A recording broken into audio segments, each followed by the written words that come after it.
자, 우리 인류 역사상 가장 위대한 예술품, 미술품, 무엇을 둘 수가 있겠습니까? 가장 귀한 그림. 많은 사람들이 그것은 의견이 일치합니다. 무엇으로 일치할까요? 레오나르도 다빈치라는 분이 그린 모나리자. 이것이 최고의 인류 그림이다. 그렇게 말합니다. 뭐 이의가 별로 없습니다. 자, 그럼 질문을 던지겠습니다. 그럼 가장 최고의 작품인 그 그림의 값이 얼마나 될까요? 한 1억쯤 될까요? 한 10억쯤 될 것 같습니까? 그 작품의 값은 돈으로 환산할 수가 없다고 그러지요. 우리나라에는 국보가 있듯이요. 작품은 프랑스 국가 문화재이기 때문에 뭐 사거나 팔질 않습니다. 거래가 되지 않으니까 값을 모르지요. 가로 53cm, 세로 77cm. 뭐 별로 크지 않은 그냥 한 요만할까요? 요거보다 좀 작을까요? 프랑스 루브르 박물관 제일은 아니지만 안쪽에 한쪽 벽면에 그 작품만 있습니다. 그 작품만 전시합니다. 얼마나 되는지 참 사람에 따라서 평가를 이리저리 합니다만은 제가 어느 자료를 찾아보니까 이런 글이 있더라고요. 수십 년 전에 이 모나리자의 작품을 일본에서 전시했는데 일본에 오는 그 수송 경비의 보험금만 70억이었다. 지금으로 계산하면 훨씬 더 많은 액수가 되겠지요. 그러니까 그 작품의 값은 얼마나 될까? 참 상상하기가 어렵습니다. 그 미술 작품 중에서요, 뉴욕의 소더비 경매, 유명하지 않습니까? 그래서 경매로 나온 작품 중에 최고의 작품은 폴 세잔느라는 그 프랑스 작가의 게임을 하는 두 남자 또는 게임하는 남자들 그 작품이라고 합니다. 그 작품가가 얼마에 팔렸다고 합니까? 2억 5천만 불. 이게 현재 최고의 그 시가입니다. 2억 5천만 불이면은 한 1달러에 1,000원씩 하면 얼마입니까? 2,500만, 2,500억 원. 작품 하나. 근데 그 작품이 세계적으로 가장 뛰어난 작품이라서 그런 것이 아니라 단지 경매에 나온 작품 중에서 최고가의, 그리고 보면은 한 10위까지 이렇게 쭉 보면은, 우리가 잘 아는 피카소, 또 고흐, 그 다음에 이제 현대 작가들, 우리가 제일 이름을 모르지요. 현대 작가들 또 몇 분들 그렇게 있고요. 참 상상을 초월하는 가격들입니다. 질문 하나 더 던집니다. 자, 사람이 만든 최고의 걸작품 값이 이 정도인데요. 몇 천억 원씩 하는데. 자, 하나님의 만드신 하나님의 걸작품의 값은 얼마나 될까요? 얼마나 될까있습니까?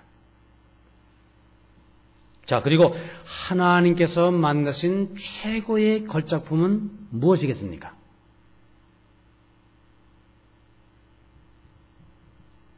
자, 오늘 말씀 보니까 어떻게 말씀이 시작되죠? 우리는 그가 하나님이 만드신 바라. 하나님의 만드신 바, 이 말은 헬라어로 포이에마, 헬라어 제가 헬라어나 영어를 잘 설교 말씀 중에는 안 씁니다만은 우리가 지금 말씀을 한 절 한 절 이렇게 공부하고 있는 거니까 때로 이렇게 쓰기도 합니다. 중요한 단어들은. 그 말은 포이에마라는 이 헬라어는 원래 뜻은 뭐냐면은 예술 작품이라는 뜻입니다. 특별히 걸작품을 가리킬 때 쓰는 그 단어입니다. 공동번역은 오늘 본문 말씀을 뭐라고 번역을 하고 있냐면요. 우리는 하나님의 작품입니다. 번역이 어떨 때는 공동번역이 참 그런 기가 막힌 번역으로 되어 있는 그런 부분도 많습니다. 우리는 어떤 존재냐면은 우리는 하나님이 만드신 작품이지만은 하나님께서 한번 연습 삼아서 습작으로 한번 슬쩍 이렇게 만든 그런 작품이 아닙니다. 하나님의 손으로 아주 온 정성을 다해서 만들어낸 작품입니다. 어느 분이 그렇게 얘기하시는 걸 제가 기억을 합니다. 자, 하나님이 사람을 만들 때 무엇으로 만드셨다고요?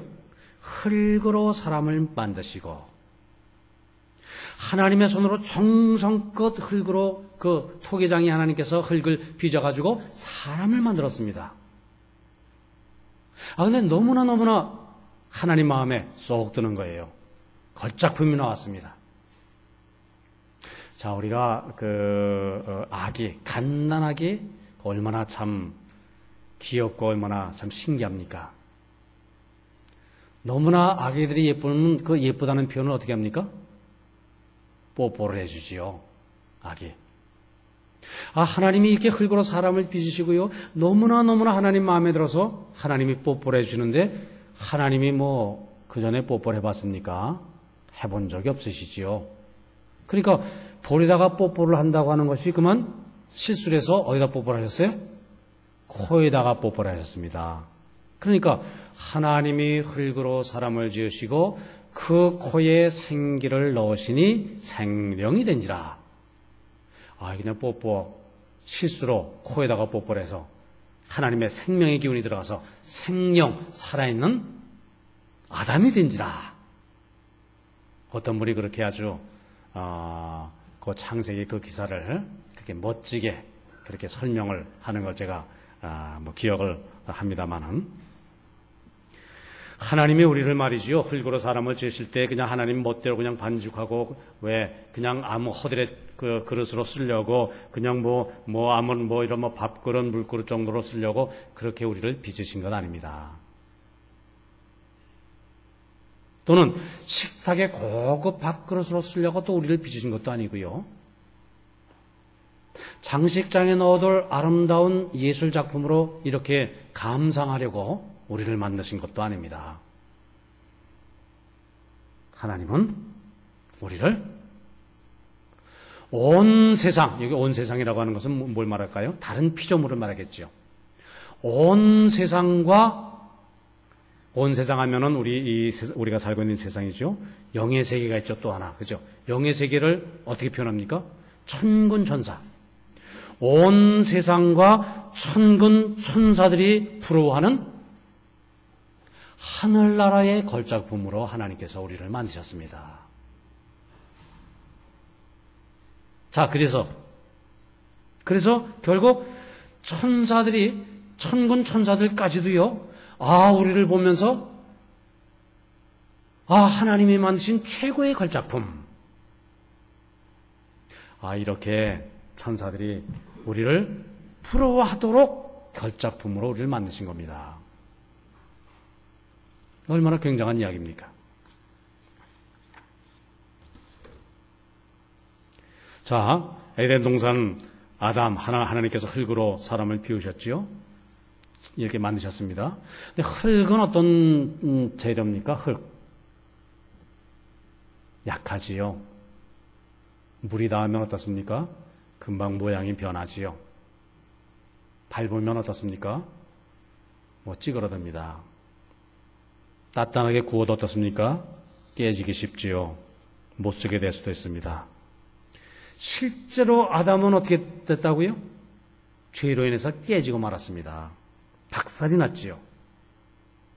그래서 아무데도 쓸데없는 그러한 존재가 된 겁니다. 어느 분은 이렇게 표현합니다. 그것은 한데 긁어 모아서 지옥의 쓰레기통이나 버릴 수밖에 없도록 그렇게 깨어지고만 존재. 자, 그런 쓸모없고 비참한 우리들을 하나님께서는 버리신 것이 아니라 그것을 다시 긁어 모아서 다시 우리를 새롭게 빚어주신 겁니다. 우리는 하나님의 걸작품입니다 하는 그 작품입니다. 이 작품은요, 최초의 인류 아담을 말하는 거 아닙니다. 예수 믿어 변화된 우리를 말하는 겁니다.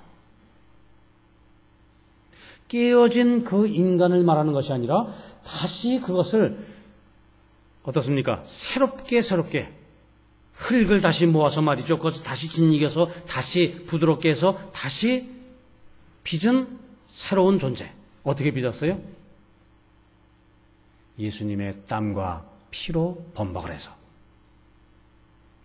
성령의 생명을 그 속에 불어넣어서,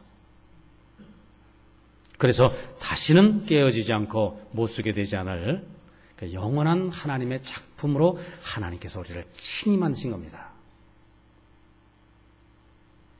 우리는 하나님께서 만드신 바라.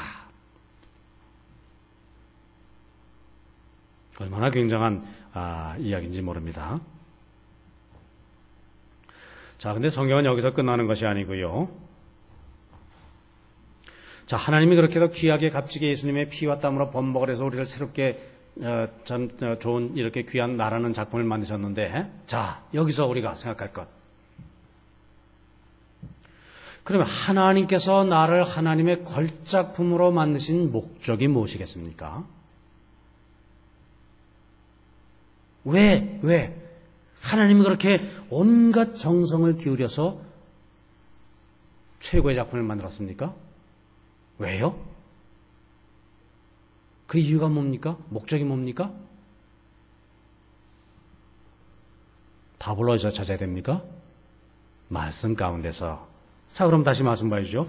우리는 그가 만드신 바라, 그 다음 말씀, 그리스도 예수 안에서 선한 일을 위하여 지으심을 받은 자니. 그죠? 이것이 답입니다. 그리스도 안에서 선한 일을 위하여. 오늘 이 많은 성도들이요, 이 에베소서 2장을 읽을 때에 2장 8절 9절 말씀, 사실 2장 8절 9절 말씀이 성경의 요약입니다. 요한복음 3장 16절과 더불어서 성경을 가장 잘 요약한 그 말씀의 에베소 2장 8절 말씀. 자, 우리 2장 8절 9절 다시 한번 읽겠습니다. 우리 지난주일에 우리가 묵상한 말씀이지요. 다시 한번 시작. 너희는 그 은혜에 의하여 믿음으로 말미암아 구원을 받았으니 이것은 너희에게서 난 것이 아니요 하나님의 선물이라. 행위에서 난 것이 아니니 이는 누구든지 자랑하지 못하게 함이라. 예, 참 귀한 말씀입니다. 자, 그런데 이 말씀을 읽고 참 정말 생명의 말씀이구나, 귀한 말씀이구나, 감격하고 기뻐하고 감사하는 동안에 바로 그 다음 말씀인 이 10절 말씀, 오늘의 말씀을 발견하지 못하는 경우가 있습니다. 그래서 변화를 외면합니다. 올바른 삶을 외면하는 것이죠. 하나님이 이렇게 큰 은혜를 베푸신 것은 뭐라고요? 우리를 그렇게 새로운 걸작품으로 만드신 이유가 뭐라고요? 하나님의 선한 일을 위하여, 내가 하나님의 선한 일을 감당하도록 그런 목적으로 우리를 그렇게 걸작품으로 만드셨다. 이거 참 중요합니다. 오늘 말씀이 중요한 이유는요, 구원파 있지 않습니까? 사실 그 세월호 구원파는 구원파의 아주 작은 구원파의 여러 계열이 있는데 그 중에 작은 계열에 불과하다고 그러지요. 실제로는 박옥수 구원파. 근데 이 구원파가 뭐냐면요, 예수 그리스도의 십자가의 대속을 부인하는 것 아닙니다. 오늘 이 에베소서 2장 8절 9절을 부인하는 것이 아니라 10절이 없어요. 나는 예수 그리스도의 이름으로 구원을 받았으니 그러니 나는 이제 됐다는 거예요. 더 이상 죄의 노예가 아니라는 것입니다. 죄로부터 해방되었다는 겁니다. 죄의 문제 때문에 이제 걱정, 의심 해서는 안 된다는 것이죠. 왜 내가 아직도 구원을 받았다면서 죄의 문제에 이렇게 시달려요? 왜 죄의 문제에 죄책감을 갖고 맨날 죄인이에요? 왜 그래요? 죄의 사함을 제대로 받지 못했기 때문이다. 이렇게 말하는 겁니다. 그들은. 근데 그것은 이단이라는 겁니다. 우리가 죄의 사함을 받고 하나님의 걸작품이 된 이유는 무엇이다? 하나님의 선하심을 위해서 살도록. 이 부분이 빠지면 뭡니까? 그것이 구원파입니다. 그것이 이단입니다. 그래서 오늘 본문 말씀이 중요하고요. 우리가 이 구원을 받는다는 거 얼마나 중요합니까? 이것이 우리 신앙의 핵심이죠. 사실 그렇습니다. 선한 일을 한다는 것 자체가 우리의 구원을 가져다 주는 것 아닙니다. 그죠?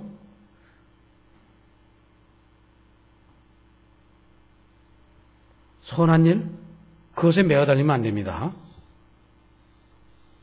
사람은 절대 어떻습니까? 선한 일을 가지고 구원을 받을 수가 없죠. 그런 사람은 뭐예요? 예수 그리스도로부터 끊어진 자입니다. 왜요?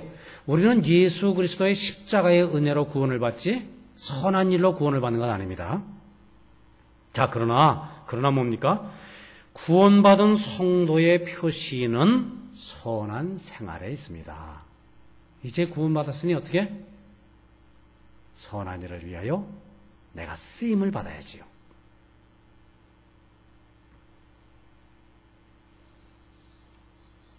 자, 이런 비유가 가능합니다. 땅속에 썩어가던 골동품이셨습니다. 땅속에 묻혔으니 어때요? 사람들의 그 가치를 알지 못하지요. 녹이 슬겠지요. 부서지겠지요. 사람의 밥그릇만도 가치가 없습니다. 짐승들이 그 위에 밟고 마구 짚밟고 다닙니다. 자, 그런데 어느 유명한 고고학자가 그 길을 지나가다가 그 썩어져가는 보잘것없는 그 물건을 발견했습니다. 관심을 가지고 유난히 이렇게 살펴보니 그것은 정말 역사상에 정말 기록될 진귀한 보물이구나 발견하게 됩니다. 그게 어떻습니까? 정성으로 그 한 조각 한 조각 작은 한 조각까지도 다 찾아서 이렇게 모읍니다. 그리고 손질합니다. 그것을 박물관에 전시합니다. 수많은 사람들이 그 물건을 구경합니다. 그럼 뭐라고 말할까요? 이건 정말 별것 아닌 그냥 흙 조각에 그저 불과한 것인데 이것이 이렇게 귀한 물건이란 말이야? 가치를 모를 때는 정말 어떻습니까? 보잘것없는 물건이지만요.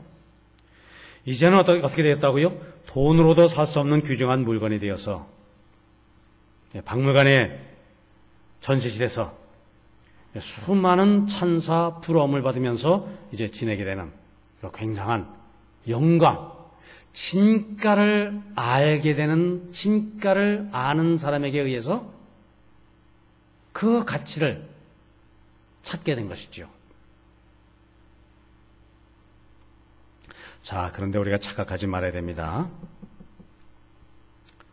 하나님께서 우리를 구원해서 하나님의 그 작품으로 만들어 주었을 때 받은 그 구원, 그 은혜, 이것을 우리가 감사하면서 그래서 하나님을 참 베푸신 그 구원의 은혜 감사합니다. 찬양하면서 감사하면서 영광 돌리면서 그 영광이나 누리라고 우리를 구원하신 것은 아니다 하는 사실입니다. 우리를 천국 박물관에 전시해서요, 예수님이 십자가 위에서 하신 일이 이렇게 크고 놀라운 일이다, 이것을 선전용으로 사용하기 위한 전시물로 사용하기 위해서 하나님이 우리를 작품으로 만든 것이 아니다 하는 그런 사실입니다. 이 세상은 어떻습니까? 귀한 것 이렇게 얻게 되면 어떻게 되지요?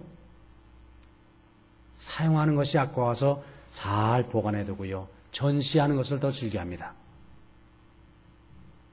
근데 하나님은 우리를 사용하기 위해서 구원하셨다. 오늘 본 말씀이죠. 하나님께서 사용하기 위해서 우리를 친히 작품으로 만드셨다.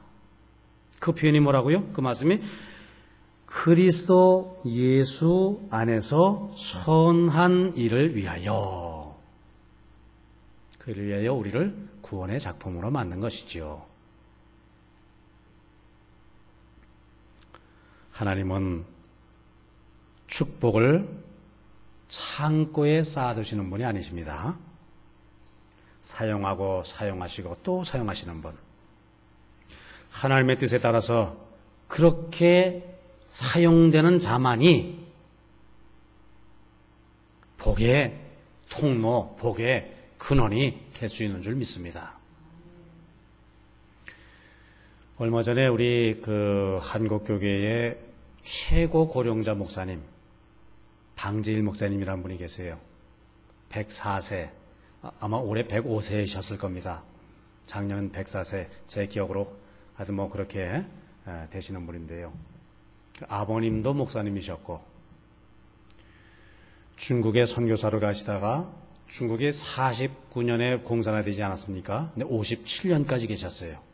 선교하시느냐고. 공산화 되었음에도 불구하고 그러다가 도저히 쫓겨난 거, 추방을 당한 겁니다. 선교사의 본분을 다 하신 것이요. 그리고 이제 서울의 영등포교회 목회하시고 원로로 계시다가 우리 총회장도 하시고. 근데 이제 돌아가셨는데요. 그분에 대한 이제 추모액을 이런 장례 예배 설교 여기 글이 나오지 않습니까? 표현이 이런 표현이 있어요. 쇠는 녹슬어 못 쓰는 것이 아니라 닳아서 못 쓰게 되는 쇠가 귀하듯이. 제가 지금 정확한 표현을 이렇게 전달을 못하겠습니다만은 방재일 목사님의 삶이 그렇다는 것이지요. 녹슬어서 못 쓰게 된 인생을, 노년을 보낸 것이 아니라 닳아서 없어져서 결국 하나님 나라에 가신 그 본을 보여주신 우리 한국교계의 큰 어르신이다. 이런 표현이십니다. 그런 말씀입니다. 선한 일을 위하여. 말씀드린 대로 뭐예요? 선한 일을 행함으로 구원받을 수는 없습니다. 왜? 이거 중요하기 때문에 다시 한번 말씀드리죠. 행위로 구원받는 것 아니죠? 예수 그리스도의 십자가의 은혜로 구원을 받죠? 그러나 구원받은 성도의 표시는 선한 생활, 선한 삶에 있다. 그것이 바로 우리 주님이 우리를 구원하신 목적이다. 여기에 성도 삶에 역설이 있다. 그러므로 우리는 하나님의 지으신 목적대로 선한 일에 마음껏 사용되는 그러한 성도가 되어야 합니다. 디도서 2장 14절, 그가 우리를 대신하여 자신을 주심은, 누구 얘기지요? 예수님 얘기지요. 모든 불법에서 우리를 속량하시고 우리를 깨끗하게 하사, 고단 말씀, 우리를 구원하사, 그 말씀이지요. 고단 말씀 보면은 선한 일을 열심히 하는 자기 백성이 되게 하려 하심이라. 왜 우리를 구원하셨다고요? 선한 일을 열심히 하는 자기의 백성이 되게 하려 하는 그런 목적으로. 자, 예수님이 우리를 대신해서 십자가의 자신을 내어놓으시고 우리 저지른 모든 죄에서 우리를 건져내시고 그의 피로 우리를 깨끗하게 하심은 왜 그렇게 하셨다고요? 하늘 진열장에 우리를 진열하기 위해서가 아니라 우리를 사용하시기 위해서 그러셨다. 자, 그리고 10절 그 하반절 말씀에 의하면은 그것은 하나님의 기분에 의해서 그렇게 한 것이 아닙니다. 자, 10절 말씀 우리 다시 한번 말씀을 좀 읽고 말씀을 좀 정리하도록 하겠습니다. 10절 다시 한번 읽겠습니다. 시작. 우리는 그가 만드신 바라 그리스도 예수 안에서 선한 일을 위하여 지으심을 받은 자니 이 일은 하나님이 전에 예비하사 우리로 그 가운데서 행하게 하려 하심이라. 예, 이 일은 뭐라고요? 그 일은 하나님 기분대로 한 것이 아니라 뭐라고요? 전에 하나님께서 예비하신 일입니다. 우리로 그 가운데서 행하게 하려 하심이니라. 하나님의 영원한 예정 섭리에 의해서 되어진 일이라 이 말씀이지요. 그리고 하나님의 뜻에 따라서 우리 가운데서 그 일이 이루어지게 한 것입니다. 우리는 그저 감사할 뿐이지요. 우리 부족한 우리를 통해서 선한 일을 이루고자 하시는 하나님을 찬양할 뿐입니다. 생각해 보시기 바랍니다. 누에 고치의 누에 같은 보좌가 드문 미물도 어떻습니까? 정말 선한 일을 위해서 자기를 지으신 조물주에 따라서 열심히 고치를 치지요. 그리고 어떻습니까? 자기의 죽음을 통해서 우리 인간들에게 아름다운 피단을 선물합니다. 하물며 우리 하나님이 친히 온갖 정성을 다해서 최고의 걸작품으로 만들어주신 우리들, 구원받은 성도들에게 어찌 할 일을 하나님께서 맡기지 않으시겠습니까? 선한 일을 위하여. 이것이 귀한 것이지요. 하나님이 우리에게 선한 일을 기도하신다고 한다? 이것이 정말 놀라운 축복이죠. 은혜죠. 내가 하나님께 쓰임을 받고 있다. 얼마나 값진 일입니까? 자, 그러면 그 선한 일이 무엇인가? 선한 일을 위하여 우리는 지으심을 받았어요. 그 선한 일, 구체적으로 무엇을 말하는 것인가? 내가 마땅히 해야 할 선한 일이 무엇인가? 이 선한 일이라는 말은요, 첫째는 지으신 본래의 목적에 맞는 일, 이런 뜻이 있습니다. 그러니까 하나님의 작품으로 우리를 만드신 궁극적인 이유는 하나님의 영광을 위해서다 하는 것이죠. 요리문답 제1문, 우리가 흔히 말하지 않습니까? 요리문답이라는 단어의 뜻이 뭡니까? 요리, 중요한 교리, 우리 기독교의 가장 본질적인 중요한 교리를 좀 쉽게 설명하기 위해서 문답식으로 책을 썼습니다. 그래서 요리문답이에요. 제1문, 첫 번째 질문, 그게 뭐죠? 사람의 제일 되는 목적이 무엇입니까? 답이 뭐라고요? 사람의 제일 되는 목적은 하나님을 영광스럽게 하는 것과 영원토록 그를 즐거워하는 것. 답입니다. 자, 그러면 구원받은 성도가 가장 먼저 해야 될 선한 일은 뭐라고요? 하나님께 영광 돌리는 생활. 그건 어떻게? 구체적으로 무엇을 통해서? 가장 본질적인 것이 뭡니까? 예배죠, 그것이. 예배를 통해서 찬송과 기도로 하나님께 영광을 돌리는 삶. 구원받은 성도는요, 이 일을 결코 게을리해서는 안 됩니다. 이게 우리의 삶의 본질이지요. 근데 어떻습니까? 요즘에 많은 성도들이요, 일주일에 한 번 하나님께 예배드리는 일까지도 말이지요. 이 핑계 저 핑계. 빼어먹기를 쉽게 생각합니다. 너무 가볍게 생각을 해요. 이것이 얼마나 중요하고 얼마나 본질적인 것인가? 그 무게를 헤아리지 않지요. 그것은 어떤 이유를 들더라도 어떤 경우에도 그것은 결코 잘한 일이 될 수가 없습니다. 어떤 변명도요, 그것이 하나님 앞에서 결코 변명이 될 수가 없습니다. 둘째로 하나님이 요구하시는 선한 일이 뭔가? 그래서 우리가 그리스도인으로 살면서 그리스도인답게 사는 일이지요. 그게 뭡니까? 사랑을 실천하는 일이지요. 자, 근데 사랑을 실천하는 선한 일, 그 선한 일에 선한 일이 뭐 여러 가지 우리가 많은 걸 생각할 수 있겠지만은 가장 본질적인 중요한 선한 일이 뭘까요? 가장 사랑을 실천하는 본질적인 일이 뭘까요?